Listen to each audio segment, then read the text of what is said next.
My name is Esteban. I am 73 years old today, January 9th, 2026. I sit here in the small living room of the house I bought 30 years ago with Sophia, the woman who taught me what quiet love feels like. The clock on the wall ticks slowly. Outside it is cold, the kind of dry winter cold that makes your knuckles hurt. Inside, the heater hums. Gabriel and his wife are coming for dinner tonight. They will bring the baby, my first grandchild. I will hold her, smell the soft skin behind her ear, and feel something warm move through my chest that has nothing to do with guilt or revenge. But even then, even on good days like this one, the old promise is still there. It lives under my ribs like a second set of lungs. It breathes when I breathe. It waits when I wait. I have decided to write it all down, not because I want forgiveness, not because I want anyone to understand me. I want to put the weight on paper so it stops pressing so hard on my bones. If someone reads this one day, maybe Gabriel when he is older, maybe a stranger who grew up the same way I did, then at least the story will exist outside my head.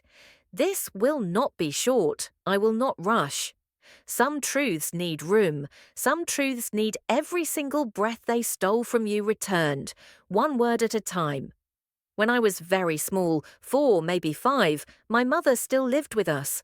She had long black hair she wore in a braid down her back. She smelled of laundry soap and the jasmine flowers she kept in a cracked clay pot on the kitchen windowsill. She sang when she washed dishes. She never raised her voice. She never raised her hand. She was soft in a house that was becoming harder every day. My father worked nights. He left at 9, came back at 7 in the morning. When he walked through the door, the air changed. The house became smaller. The walls leaned in. My mother spoke quieter. I learned to disappear into corners.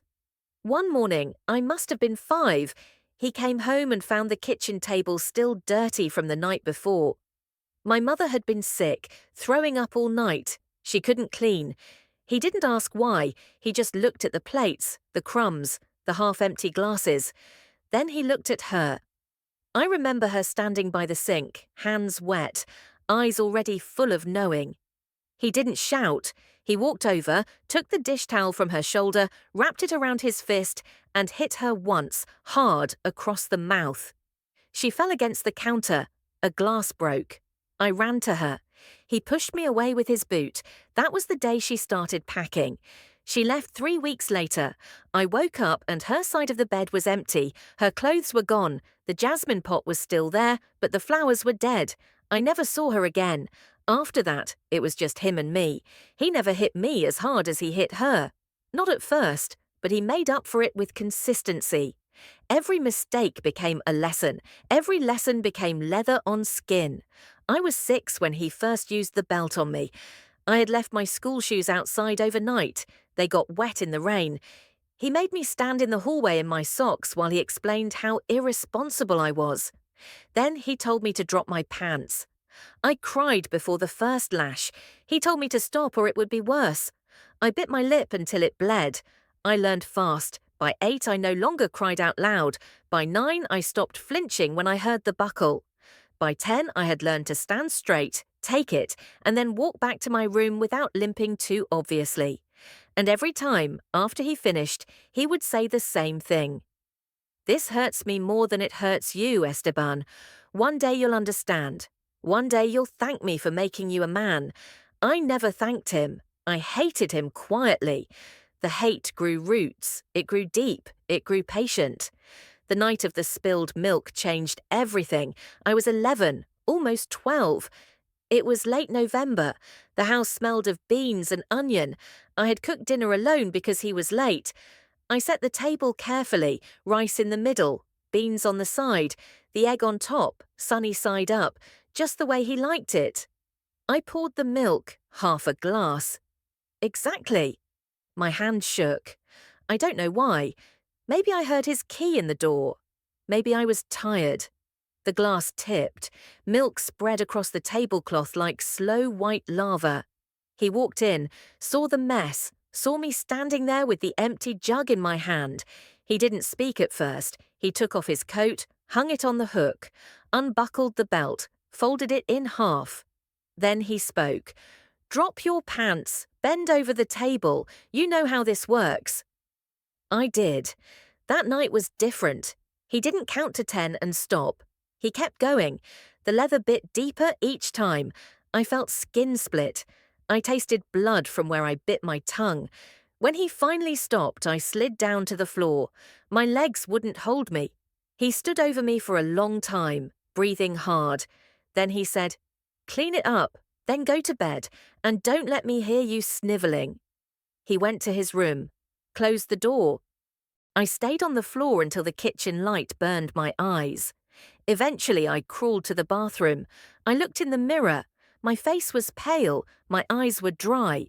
No tears, not one. I went to my room. I didn't turn on the light. I sat in the corner between the wardrobe and the wall, the darkest place.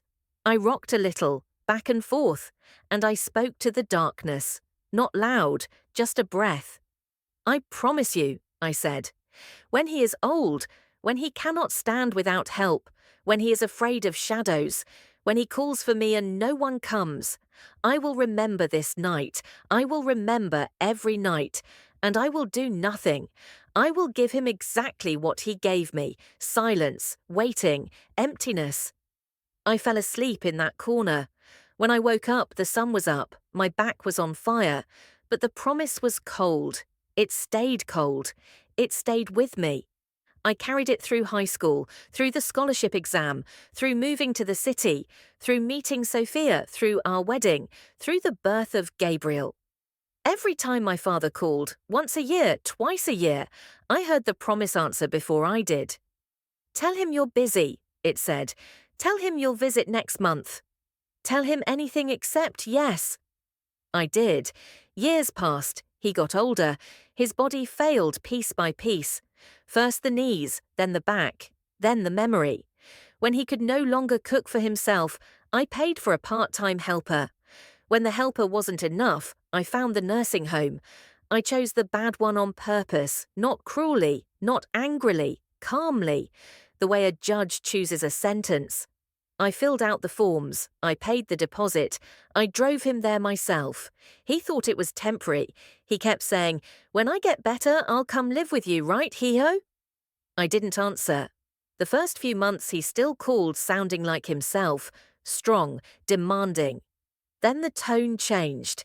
He began to beg. The calls became longer, the messages became more desperate. "Esteban, they forget to change me sometimes. I sit in wet clothes for hours. I'm scared of the dark now. Please come. Please take me home." One afternoon, last month, he called crying so hard the words were almost impossible to understand. I let him cry. I listened to every sob, every broken breath. Then I spoke. "Do you remember the spilled milk?" Silence. "Do you remember telling me real men don't cry?" More silence. "Do you remember saying I would thank you one day?" He started to speak. I didn't let him. "I made a promise that night," I said, "in the dark corner of my room, while blood ran down my legs, while you slept in your bed. I promised myself that when you were helpless, I would let you feel what I felt. Nothing, just waiting, just knowing that no one is coming." He wailed. He begged. He said sorry. He said he loved me. He said he was wrong. I listened until he finished. Then I said, "You were wrong, and now you get to live with it, alone." I ended the call. I blocked the number. The nursing home still tries to reach me. They leave voicemails. "Your father keeps asking for you. He's not eating. He cries your name at night." I delete everyone.